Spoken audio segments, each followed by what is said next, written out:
La ilaha illallah Muhammadur Rasulullah.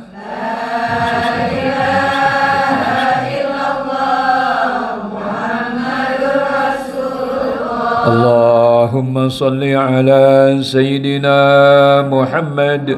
Allahumma salli alaihi wa sallim. Allahumma salli ala Sayyidina Muhammad. Allahumma salli alaihi wa sallim. Allahumma salli ala Sayyidina Muhammad.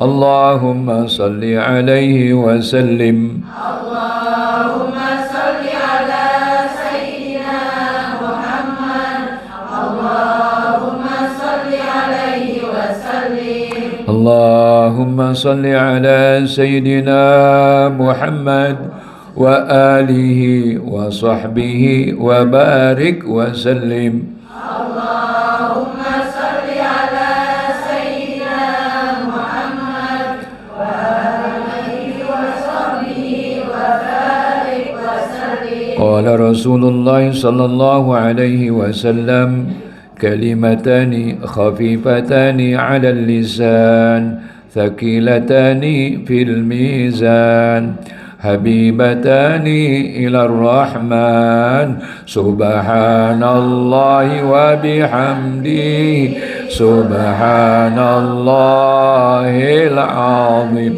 subhanallahi wa bihamdihi, subhanallahil azim, subhanallahi wa bihamdihi, subhanallahil azim, subhanallah wa bihamdihi, subhanallahil azim, subhanallahi wa bihamdihi, subhanallahil azim, subhanallahi wa bihamdihi, subhanallahil azim, subhanallahi wa bihamdihi, subhanallahil azim, subhanallahi wa bihamdihi, subhanallahil azim, subhanallahi wa bihamdihi, subhanallahil azim, subhanallahi wa bihamdihi, subhanallahil azim. Subhana rabbika rabbil izzati amma yasifun, wa salamun alal mursalin, walhamdulillahi rabbil alamin. Bisirri asraril Fatiha. A'udzu billahi minasy syaithanir rajim. Bismillahirrahmanirrahim. Alhamdulillahi rabbil alamin. Arrahmanir rahim. Maliki yaumiddin. Iyyaka na'budu wa iyyaka nasta'in. Ihdinas siratal mustaqim. Siratal ladzina an'amta 'alaihim ghairil maghdubi 'alaihim waladdallin. Amin. Rabbana ighfir lana wa liwalidina wal mu'minina amin. A'udzu billahi minasy syaithanir rajim. Bismillahirrahmanirrahim. Alhamdulillahirabbil alamin. Hamdan katsiran tayyiban mubarakan fi. Hamdan yuafi ni'amahu wa yukafi mazidah. Ya Rabbana ya Rabbana ya Rabbana lakal hamdu wa lakas syukru wa lakas thana kama yanbaghi li jalali wajhikal karim wa 'azimi sultanik. Allahumma shalli wa sallim wa barik ala sayidina Muhammad miftahi babi rahmatillah adada ma fi ilmillah, salatan wa salaman daimaini bidawami mulkillah wa ala alihi wa sahbihi. Allahumma rabbana ya Allah ya hayy ya qayyum, rabbana ighfir lana wa liwalidayna warhamhuma kama rabbayana shighara, rabbana ighfir lana wa li ikhwanina alladhina sabaquna bil iman wa la taj'al fi qulubina ghillan lil ladzina amanu rabbana innaka ra'ufur rahim. Allahumma ighfir lil muslimina wal muslimat wal mu'minina wal mu'minat al ahya'i minhum wal amwat. Allahumma arhamna bil Qur'an waj'alhu lana imaman wa nuran wa hudan wa rahmah. Allahumma dzakirna minhu ma nusina وعلمنا منه ما جهلنا وارزقنا تلاوته آناء الليل والنهار للوجه الذي يرضيك عنا واجعله لنا حجة يا رب العالمين واجعله لنا حجة يا رب العالمين واجعله لنا حجة يا رب العالمين اللهم انفعنا وارفعنا بالقرآن العظيم اللهم اجعلنا وأهالينا وذرياتنا من أهل الخير والعلم والقرآن ومن عبادك الصالحين المصلحين اللهم اجعلنا وأهالينا وذرياتنا وتلامذتنا وتلميذاتنا من أهل الخير والعلم والقرآن ومن عبادك الصالحين المصلحين ومن عبادك المتقين ومن عبادك المخلصين ومن عبادك المحسنين ومن عبادك المخبتين ومن عبادك المجاهدين ومن عبادك القانتين ومن عبادك الصادقين ومن عبادك الصابرين ومن عبادك الخاشعين ومن عبادك المتصدقين ومن عبادك الصائمين ومن عبادك الحافظين لفروجهم ومن عبادك الذاكرين لك كثيرا اللهم إنا عبيدك بنو عبيدك بنو إمائك نواصينا بيدك ماض فينا حكمك عدل فينا قضاؤك نسألك اللهم بكل اسم هو لك سميت به نفسك أو أنزلته في كتابك أو علمته أحدا من خلقك أو استأثرت به في علم الغيب عندك أن تجعل القرآن العظيم ربيع قلوبنا أن تجعل القرآن العظيم ربيع قلوبنا أن تجعل القرآن العظيم ربيع قلوبنا ونور صدورنا وجلاء أحزاننا وذهاب همومنا وغمومنا وسائقنا ودليلنا إليك وإلى جناتك جنة الفردوس الأعلى اللهم اجعل القرآن العظيم لأبداننا شفاء ولأسقامنا دواء ولذنوبنا ممحصة وفي الدنيا قرينا وفي القبور مؤنسة وفي القيامة شفيعا وفي الجنة دليلا وعلى الصراط نورا وضياء وللنار سترا وحجابا وإلى الخيرات كلها دليلا يا الله يا أرحم الراحمين يا الله يا أرحم الراحمين اللهم اجعلنا ممن يحل حلاله ويحرم حرامه ويعمل بمحكمه ويؤمن بمتشابهه ويتلو حق تلاوته اللهم اجعلنا ممن اتبع القرآن فقاده إلى رضوانك والجنة اللهم ربنا يا الله يا حي يا قيوم يا ذا الجلال والإكرام إنا نسألك من الخير كله عاجله وآجله ما علمنا منه وما لم نعلم ونعوذ بك من الشر كله عاجله وآجله ما علمنا منه وما لم نعلم لا إله إلا الله الحليم الكريم سبحان الله رب العرش العظيم الحمد لله رب العالمين اللهم إنا نسألك موجبات رحمتك وعزائم مغفرتك والسلامة من كل إثم والعصمة من كل ذنب والغنيمة من كل بر والفوز بالجنة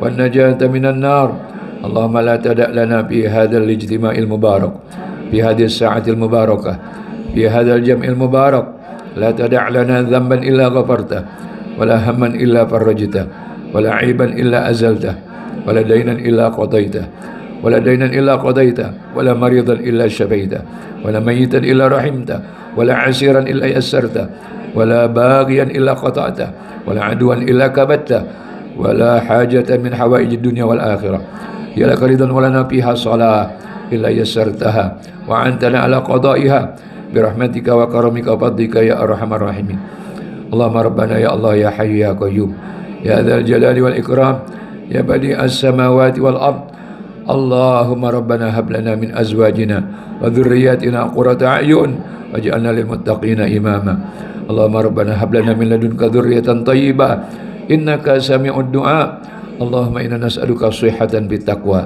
وطول عمر بحسن عمل ورزقا واسعا مباركا اللهم ربنا آتنا في الدنيا حسنة وفي الآخرة حسنة وقنا عذاب النار وادخلنا الجنة مع الأبرار يا عزيز يا غفار يا رب العالمين اللهم اكتب السلامة علينا وعلى عبيدك الحجاج والغزاة والمسافرين والمقيمين في برك وبحرك وجوك من أمة سيدنا محمد أجمعين اللهم اجعل حجهم حجا مبرورا وسعيهم سعيا مشكورا وذنبهم ذنبا مغفورا اللهم اجعله حجا مبرورا وسعيا مشكورا وذنبا مغفورا وعملا صالحا متقبلا وتجارة لن تبور يا علم ما في الصدور أخرجنا يا الله من الظلمات إلى النور جزا الله عن نبينا محمد صلى الله عليه وسلم بما هو أهله Allahumma ya Allah maghfir li jami'i mautal muslimin alladzina syahidu laka bil wahdaniyah walin nabi bi risalah wa matu ala dhalik wa nakhussu bi dzikri mauta min abaina wa ummahatina wa ajdadina wa jaddatina wa amamina wa ammatina wa akhwalina wa khalatina wa mauta min dhawi qarabatina wa arhamina wa mauta min syuyukhina asatidatina muallimina wa muallimatina wa jami' mautal muslimin alladzina syahidu laka bil wahdaniyah wa li nabiyyika bir risalah wa matu ala dzalik. Allahumma ighfir lahum warhamhum wa afihim wa afu anhum wa akrim nuzulahum wa wasi' mudkhalahum waj'al quburahum min riyadil jannah. Allahumma yassir hisabahum, Allahumma yamin kitabahum, Allahumma arzuqhum rifqatal ladzina an'amta 'alaihim minan nabiyyin was-siddiqin wasyuhada'i was-salihin hasuna ulaika rafiqa. Allahumma inna nas'aluka husnal khatimah, Allahumma nas'aluka husnal khatimah, Allahumma nas'aluka husnal khatimah wa na'udzubika min su'il khatimah. Rabbana taqabbal minna innaka antas samiul alim wa tub 'alaina innaka antat tawwabur rahim. Ya kariman ya rahiman jud wa ajlil matalib. Wa sallallahu ala sayyidina Muhammad wa ala alihi wa sahbihi wa sallama tasliman katsiran daiman abadan ila yaumiddin. Subhana rabbika rabbil izzati amma yasifun wa salamun al mursalin walhamdulillahi rabbil alamin. Amin amin amin ya rabbal alamin. Bisir asraril Fatihah. A'udzu billahi minasyaitonir rajim. Bismillahirrahmanirrahim. Alhamdulillahi rabbil alamin arrahmanir rahim maliki yaumiddin. Iyyaka na'budu wa iyyaka nasta'in shiratal mustaqim shiratal ladzina an'amta 'alaihim ghairil maghdubi 'alaihim waladdallin.